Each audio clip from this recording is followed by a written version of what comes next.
नमस्कार दोस्तों, मैं मोहित रसिया आप सभी का वीके क्लासेस में हार्दिक स्वागत करता हूं।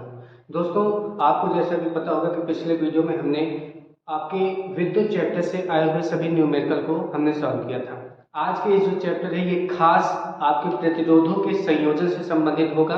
ठीक है, तो प्रतिरोधों के संयोजन से संबंधित जब भी हम क्वेश्चन अभी सॉल्व करने चल रहे हैं, उससे पहले इसमें यूज होने वाले हम सभी फार्मूले को देख लें। उन फार्मूले को एक बार हम अपनी कॉपी में नोट करेंगे। नोट करने के बाद उसको एक बार उसके बारे में जान लेंगे, फिर हम लोग आगे सॉल्व करेंगे। आइए स्टार्ट करते हैं। ठीक है, तो यहाँ पे देखिएगा कि आपका जैसे आपका जो प्रतिरोधों का संयोजन है, ठीक है, क्या है? प्रतिरोधों का संयोजन। प्रतिरोधों का जो संयोजन होता है वो आपका दो प्रकार का होता है। प्रतिरोधों का जो संयोजन होता है वो आपको कितने प्रकार का होता है? दो प्रकार का होता है। पहला होता है आपका श्रेणी क्रम। क्या होता है दोस्तों? श्रेणी क्रम। श्रेणी क्रम को इंग्लिश में बोलते हैं सीरीज कॉम्बिनेशन। श्रेणी क्रम को हिंदी में इंग्लिश में बोलते हैं सीरीज कॉम्बिनेशन। और जो दूसरा होता है वो होता है समांतर क्रम। कैसा क्रम दोस्तों? समांतर क्रम। एक होता है आपका सीरीज कॉम्बिनेशन और दूसरा होता है आपका क्या? Parallel combination. ठीक है, अब यहाँ पर पहले आपको ये समझना है कि जो प्रतिरोधों का संयोजन है, ध्यान दीजिएगा, जो प्रतिरोधों का संयोजन है वो दो प्रकार का है। एक श्रेणी क्रम है और दूसरा क्या है? समांतर क्रम है। श्रेणी क्रम को इंग्लिश में क्या बोलते हैं? Series combination. आप जहां पर बैठे हैं वहां पर मेरे साथ बोलते रहिए जो भी यहाँ पे हम बोले। तो श्रेणी क्रम को इंग्लिश में क्या कहते हैं? Series combination. और समांतर क्रम को इंग्लिश में बोलते हैं पैरेलल कॉम्बिनेशन। इतना तो आपको आ गया। अब कोई भी फिगर हमारे सामने दिया गया है, वो कैसे जानेंगे कि वो सीरीज कॉम्बिनेशन में है, कैसे जानेंगे कि वो समांतर क्रम मतलब पैरेलल कॉम्बिनेशन में है? आइए उसको देखते हैं। श्रेणी क्रम का ध्यान दीजिएगा, इसके लिए भी जो फार्मूला यूज होगा वो आपके सामने हम अभी से ही लिख दे रहे हैं, ताकि क्योंकि हमारा अभी इसको पढ़ाने का उद्देश्य है कि आपके माइंड में फार्मूले को सेटअप करना। ठीक है, अगर सीरीज कॉम्बिनेशन में हमारे प्रतिरोध एक दूसरे से जुड़े हैं, मान लीजिए हमारे पास केवल 3 प्रतिरोध हैं या 4 प्रतिरोध। ध्यान देना, प्रतिरोध को जो हम प्रदर्शित करते हैं वो करते हैं कैपिटल आर से।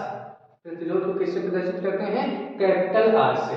तो श्रेणी क्रम में आपका अगर मान लीजिए 3 प्रतिरोध हैं, तो अगर वो श्रेणी क्रम में होंगे तो उनका जो इक्विवेलेंट रेजिस्टेंस आएगा, मतलब तुल्य प्रतिरोध आएगा, उसका सूत्र होता है R = R1 + R2 + R3। 4 है तो R1 + R2 + R3 + R4। ठीक है, 5 है तो R1 + R2 + R3 + R4 + R5। ठीक, अगर वही समांतर क्रम में है तो इसके लिए सूत्र होता है 1/R = 1/R1 + 1/R2 + 1/R3। ठीक है, अगर 4 होंगे तो ऐसे +1/R4 आगे बढ़ा देंगे, 5 होंगे तो +1/R5। ये तो हो गया इनका सूत्र। ठीक है, अब आइए हम थोड़ा ये देख लेते हैं कि अगर श्रेणी क्रम आया क्वेश्चन में तो हमको देखने में कैसे लगेगा, कैसे हम जानेंगे ये जो जुड़ा हुआ है। आमतौर पे देखा जाता है कि बच्चों में यही प्रॉब्लम होती है, उनके सामने फिगर जब आता है तो उनके अंदर यही परेशानी रहती है, कैसे जाने कि ये श्रेणी क्रम में है और कैसे जाने ये समांतर क्रम में। आइए देखते हैं। अगर आपको याद हो क्या, रेल का डिब्बा, क्या रेल का डिब्बा आप लोग देखते हैं कि एक दूसरे से इस प्रकार जुड़ा होता है। ठीक है, और जो प्रतिरोध है उसको R से लिखते हैं, लेकिन किसी इलेक्ट्रिक सर्किट में, विद्युत परिपथ में उसका सिंबल जो है वो कुछ इस प्रकार से होता है। ठीक है, तो रेल के डिब्बे से याद रखना, क्या रेल के डिब्बे से आप याद रखेंगे, क्या रेल के डिब्बे से याद रखेंगे श्रेणी क्रम। रेल के डिब्बे श्रेणी क्रम में जुड़े होते हैं, मतलब जब भी श्रेणी क्रम की कंडीशन आएगी तो उसमें प्रतिरोध कुछ इस प्रकार से आपको जुड़े हुए मिलेंगे। ठीक है, अब जैसे वहां पर हमने आपका फार्मूला लिया है कि R is equal to R1 plus R2 plus R3, तो यहाँ पर भी ये जो पहला रेजिस्टेंस है उसको हम R1 मान लें, दूसरा रेजिस्टेंस को R2 मान ले रहे हैं, तीसरे रेजिस्टेंस को R3 मान ले रहे हैं। ठीक है, अब इन सब को जोड़ने पर जितने प्रतिरोध हैं, इन सब को जोड़ने पर जो हमारा एक प्रतिरोध आएगा केवल, मतलब तुल्य प्रतिरोध, वो है कैपिटल R, और इस तरह से इसकी संख्या।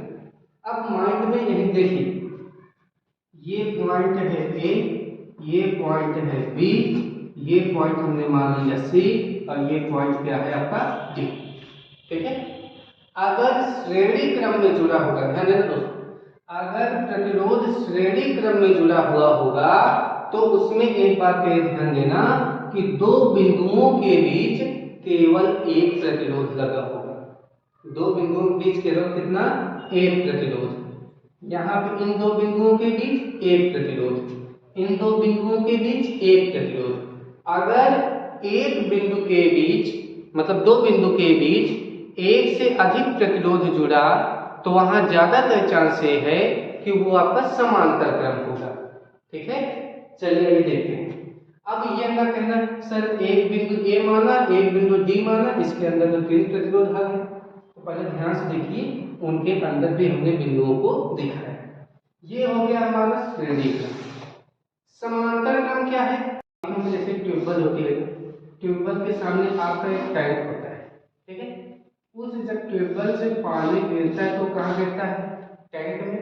ठीक है, अब इस टैंक से जो पानी गिरता है तो यहाँ पर आप देखते हो कि इससे खेत की ओर कई सारी आपकी नालियां निकली हुई हैं। ठीक है, और हो सकता है कि ये तीन की तीनों नालियां आगे जाकर किसी एक खेत की ओर, किसी एक खेत में ही मिल रही है। यहाँ देखिए, समझना क्या है आपको? समझना ये है कि समांतर क्रम में इस बात का ध्यान देना है कि ये जो पॉइंट आपको मिल रहे हैं, ये आपके समझ लीजिए दो बिंदु होंगे। ए और टी क्या होंगे? दो बिंदु हैं, और जो ये नालियां बनी हुई हैं, ये इनके बीच किसका कार्य कर रही हैं? प्रतिरोधों का काम कर रही हैं, R1, R2 और R3। ठीक है, अब जब दो बिंदुओं के बीच, ठीक है ना, एक से अधिक प्रतिरोध जुड़े होंगे तो वो कहलाएगा समांतर क्रम। कैसा क्रम? समांतर क्रम। और अगर दो बिंदुओं के बीच केवल एक प्रतिरोध जुड़ा हो तो वो होगा श्रेणी क्रम। यहाँ पर इसका थोड़ा देखेंगे कि बिंदु A हमने बनाया, बिंदु B बनाया।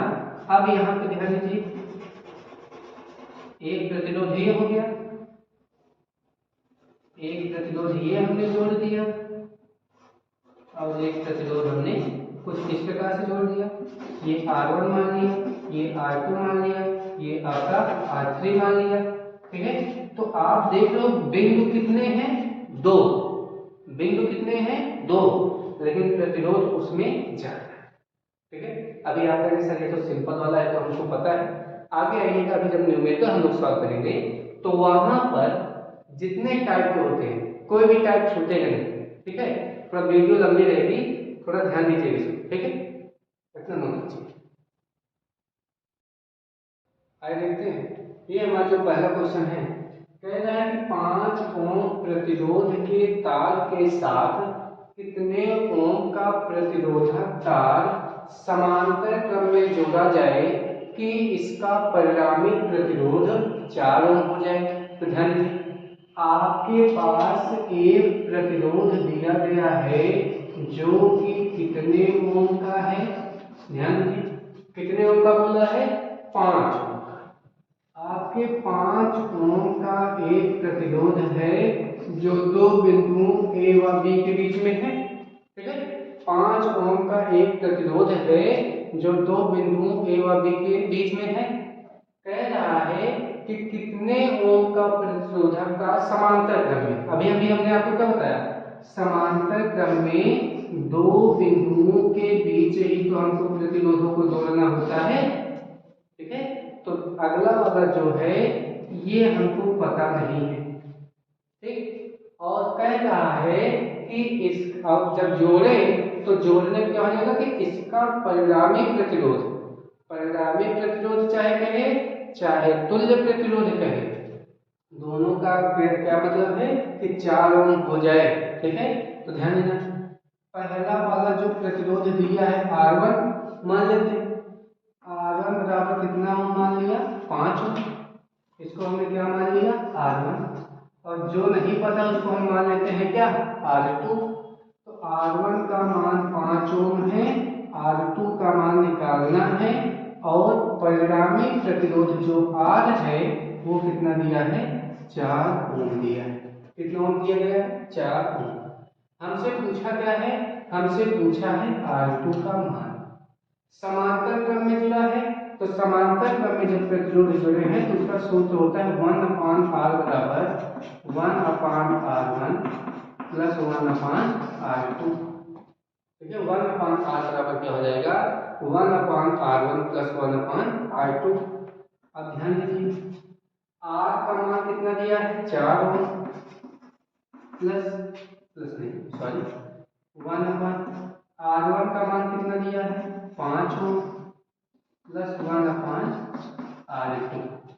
ठीक, अब यहाँ पर एक काम ये है कि आप चाहे एलसीएम लेकर क्रॉस मल्टीप्लाई करिए, चाहे आप क्या करिए 1/5 को इधर कर लीजिए, तो आपका हो जाएगा 1/4 ओम माइनस, क्योंकि जब उधर प्लस में है इधर आएगा तो कितना हो जाएगा minus 1/5 ohm is equal to R2।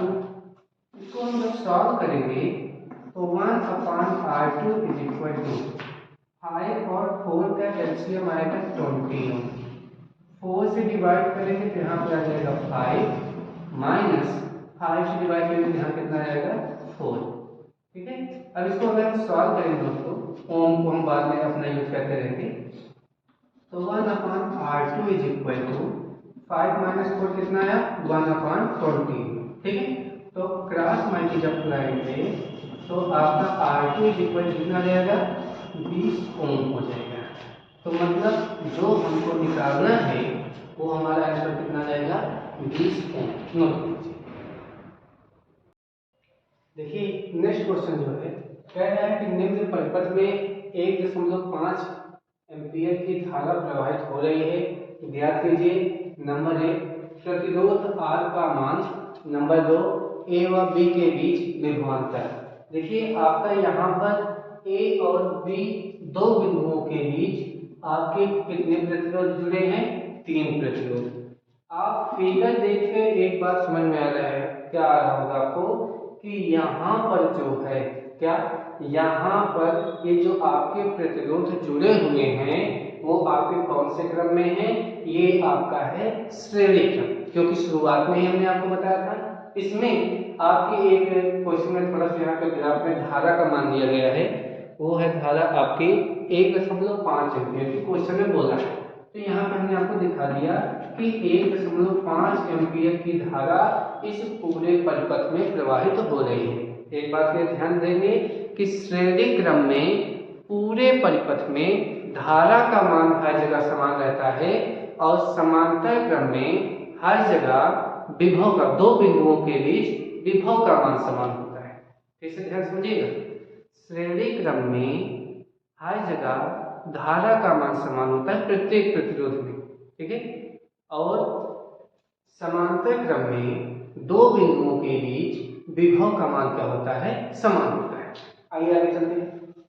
इसमें आपने देखा फिगर को कि आपका एक 3 ओम का प्रतिरोध, एक R है और एक 4 ओम का प्रतिरोध दिया गया है। ठीक है, उसके बाद इसमें धारा का मान आपको दिया गया है, साथ में आपके दो बिंदु जो आपके A और B के बीच में है C और D, यहाँ का जो विभव है वो है आपका 3 वोल्ट, और यहाँ पर आगे जो दिया गया है वो दिया गया है 4 ओम का एक प्रतिरोध। क्वेश्चन में कह रहा है कि हमको निकालना है प्रतिरोध R का मान। किसका मान निकालना है? प्रतिरोध R का मान। हम क्वेश्चन नंबर 1 सॉल्व करने चल रहे हैं। R का मान, पहले R के लिए कोई फार्मूला होता है तो होता है ओम का नियम याद होगा। जो है वो एक फार्मूला दिया हुआ है। क्या? ओम के नियम के अनुसार जो फार्मूला मिला है, ठीक है, वो है V बराबर आई आर। V बराबर क्या है? I R. V बराबर है आई आर। आई का मान आपको पता है, आर का मान निकालना है, और आर जहां आर का मान निकालना है उस तार के प्रतिरोध के सिरों पर विभवांतर कितना है? 3 वोल्ट। मतलब हमको V बराबर पता है कितना? 3 वोल्ट दिया गया है। I बराबर हमको कितना दिया गया है? 1.5 एम्पियर दिया गया है। हमको निकालना है R का मान। तो R का मान जो हो जाएगा वो क्या हो जाएगा? V अपान आई। तो यहाँ से देखिए R इक्वल टू V अपान आई है, तो V का मान कितना है? 3, ठीक है, बचा। आपका I का मान कितना है? 1.5, 1.5। अगर आपको दशमलव का बुरा भाग नहीं आता है, कोई दिक्कत नहीं, आइए कुछ आसान तरीका सीखते हैं। दशमलव के बाद कितने अंक हैं? एक अंक है ना, काम करिए। दशमलव को हटाइए, एक अंक है तो एक जीरो ऊपर लगा दीजिए, तो 15 टू जा कितना आएगा? 30। तो मतलब आंसर कितना आ गया? 2 ओम। ठीक है, 2 ओम आ गया। अब क्वेश्चन नंबर 2 क्या है, इसको ध्यान देंगे। क्वेश्चन नंबर 2 क्या है, इसका ध्यान दें। क्वेश्चन नंबर 2 कह रहा है कि ए व बी के बीच विभवांतर निकालना है। क्या निकालना है? ए व बी के बीच विभवांतर। चलो निकालना है ए व बी के बीच विभवांतर। ए व बी के बीच आपको विभवांतर निकालना है। अब विभवांतर का V बराबर फार्मूला होता है क्या? I R. ठीक, अब आपकी समझ में पहले ये सोचिए, R है तो क्या इस R से काम चलेगा क्या? नहीं। A और B के बीच पूछा है, ये R तो C और D के बीच में है।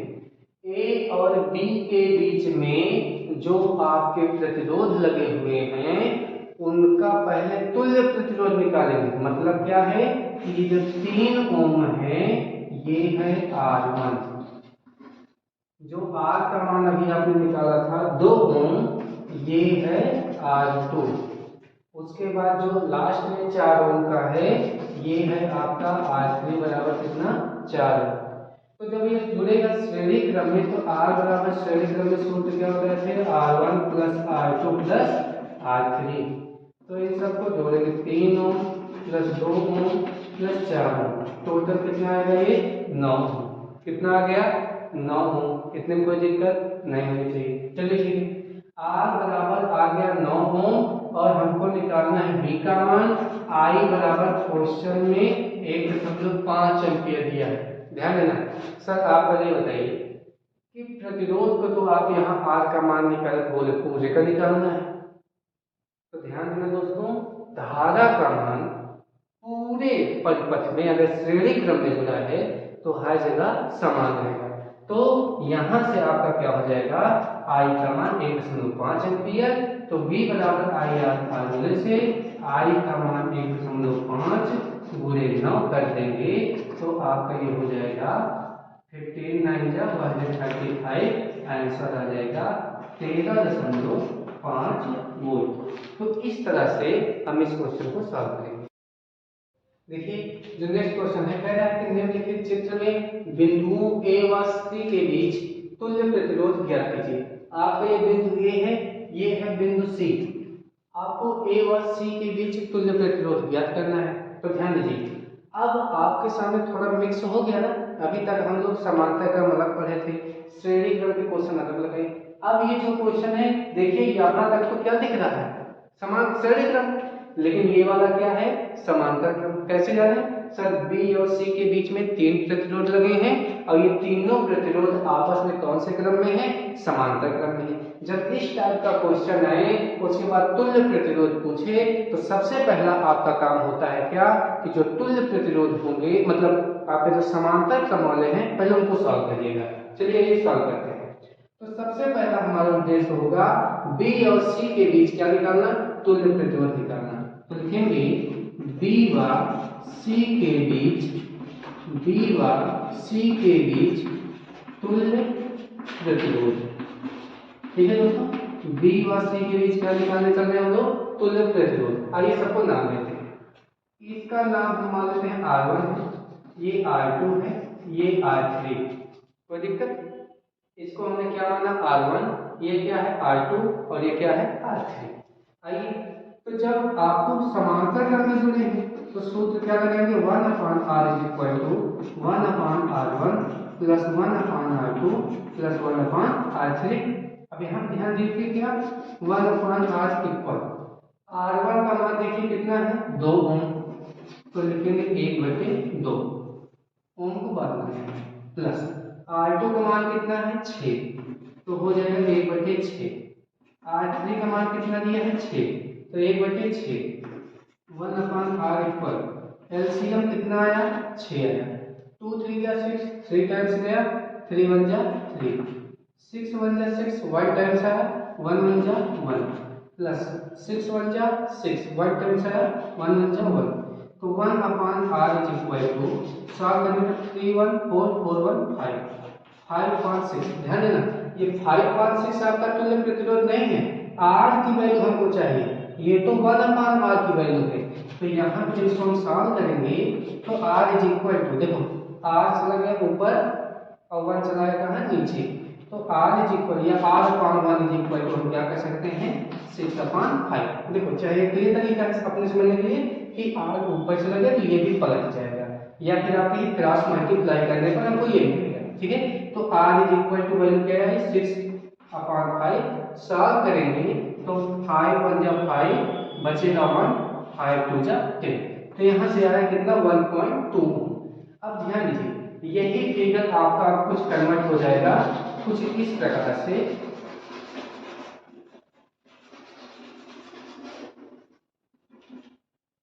अब देखिए ये पॉइंट ए है, यहाँ पे 2 ओम, यहाँ पर 3.5 ओम, ये पॉइंट बी है, ये पॉइंट सी है, और इस पूरे को सॉल्व करने पर जो तुल्य प्रतिरोध इक्विवेलेंट रेजिस्टेंस आया, इसकी वैल्यू कितना है आपको?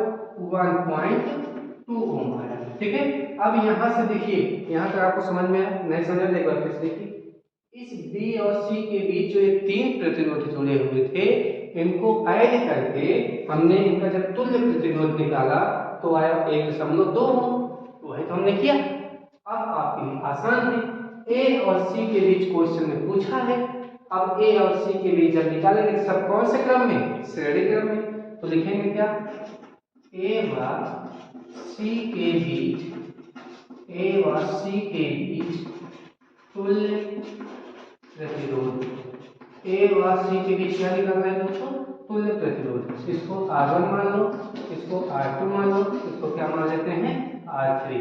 तो तुल्य प्रतिरोध R बराबर हो जाएगा R1 plus R2 plus R3। ध्यान दीजिए R1 का मान कितना? 2, R2 का मान 3.5 प्लस R3 का मान 1.2।